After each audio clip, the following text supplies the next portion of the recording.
بسم اللہ الرحمن الرحیم۔ معزز ناظرین، ان کیمرہ سیشن میں خوش آمدید۔ ناظرین، آپ میں سے کئی ایسے ہوں گے جنہوں نے اسٹیم انجن کا دور دیکھا ہوگا اور ان ٹرینوں پر سفر کیا ہوگا جنہیں یہ چھک چھک کرتے اور سیٹی بجاتے انجن کھینچتے تھے۔ انہیں عرف عام میں کالے انجن بھی کہا جاتا تھا۔ یقین کیجئے، ان انجنوں سے محبت کرنے والے لوگ آج بھی موجود ہیں۔ آج ہم انہی بھاپ والے انجنوں کی کہانی آپ کو سناتے ہیں۔ پاکستان جب وجود میں آیا تو اس کے حصے میں یہی 300 بھاپ والے انجن آئے، جنہیں آج 100 برس سے زیادہ عرصہ گزر چکا ہے، لیکن لوگوں کی یادوں سے آج بھی یہ انجن محو نہیں ہو رہے۔ اب ان انجنوں کو دیکھا جائے تو ایک لحاظ سے انہیں حنوط کر کے پاکستان کے بڑے بڑے ریلوے اسٹیشنوں کے باہر کھڑا کر دیا گیا ہے۔ بھاپ پیدا کرنے کے لیے کوئلے کا استعمال کرنے والے یہ اسٹیم انجن 1953 تک اپنی اصلی حالت میں چلتے رہے۔ اسی برس بھارت نے پاکستان کو کوئلے کی سپلائی معطل کر دی، چنانچہ انجنوں میں تبدیلی کی ضرورت محسوس کی گئی تاکہ انہیں متبادل ایندھن کے ذریعے چلایا جا سکے۔ یہ فیصلہ کیا گیا کہ بھاپ کے انجنوں کو کوئلے کے فائر باکس کے بجائے آئل فائر باکس کے ساتھ دوبارہ تیار کیا جائے۔ چنانچہ اپ گریڈیشن کا کام مغل پورہ ورکشاپ میں نئے آئل فائر باکس کی تنصیب کے ساتھ کیا گیا، اور پھر اس تبدیلی کے ساتھ اسٹیم انجن آنے والی دہائیوں میں پاکستان ریلوے کی خدمت کرتے رہے۔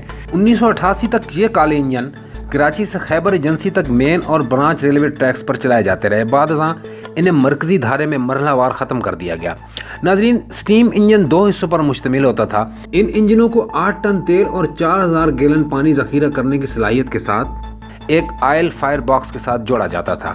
یہ 34,070 پاؤنڈ سفری طاقت رکھتے تھے۔ ان کے متبادل ڈیزل انجن آئے جو ہارس پاور سے پہچانے جاتے ہیں۔ ناظرین، یہ بھاپ سے چلنے والے انجن ولکن فاؤنڈری کی پیداوار تھے، جسے انگریز سرکار نے ریلوے ٹریک بچھانے کے کچھ عرصے بعد 1852 میں ہندوستان کے لیے 8 لوکوموٹیو اسٹیم انجن بنانے کا آرڈر دیا تھا، اور 1852 اور 1952 کے درمیان ولکن فاؤنڈری نے کل 2750 لوکوموٹیوز بنائے۔ اوسطاً ایک 15 دن میں اور ایک برس میں 100 لوکوموٹیو تیار کیے گئے۔ بائر اور پیکاک نے 1855 میں 10 مزید انجنوں کے آرڈروں کے ساتھ ہندوستان کو انجنوں کی فراہمی شروع کر دی۔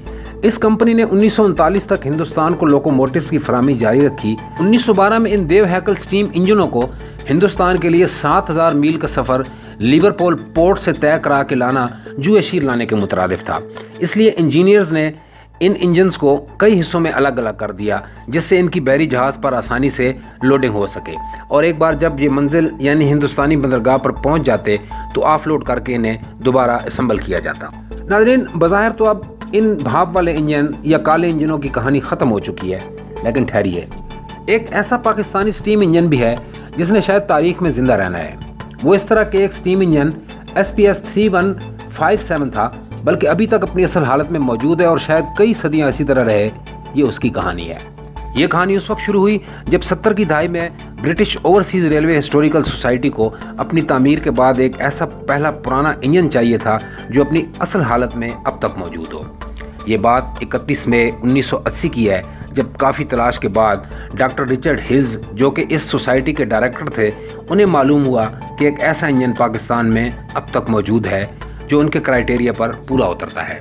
اس انجن نے اس وقت تک کل 24,50,476 کلومیٹر یعنی تقریباً 15,22,655 میل کا سفر طے کیا تھا۔ یہ نیتھنت ولسن اینڈ کمپنی کے 044 ٹینڈر لوکوموٹیوز میں سے ایک تھا جو ہندوستان کے شمال مغربی ریلوے ٹریک پر چلتا تھا۔ 31 مئی 1981 تک اس انجن کے حصول کے لیے سوسائٹی پاکستان حکومت سے بات چیت کرتی رہی، اور اسی روز حکومت نے یہ انجن عطیہ کرنے کا فیصلہ کر کے ڈاکٹر ہلز کو آگاہ کر دیا۔ اسے ولکن فاؤنڈری نے بنایا تھا۔ اب اسے پاکستان سے لانے کا مسئلہ تھا، کیونکہ اصل حالت میں مکمل انجن لانے کے لیے کوئی شپنگ کمپنی تیار نہ تھی۔ واحد جہاز جو ایسے انجن لانے کے مقصد کے لیے تیار کیا گیا تھا، جس میں لاک فٹنگ تھی جس کے ذریعے ایسے انجنوں کو قابو کر کے سمندر کے راستے لایا لے جاتا تھا، اسے بھی گفت و شنید میں تاخیر کی وجہ سے ناکارہ کر کے بند کر دیا گیا تھا۔ ادھر ڈاکٹر ہلز کو جلدی اس وجہ سے تھی کہ وہاں اس حوالے سے جو تقریب منعقد ہونی تھی اس میں رائل فیملی سے وقت لے لیا گیا تھا۔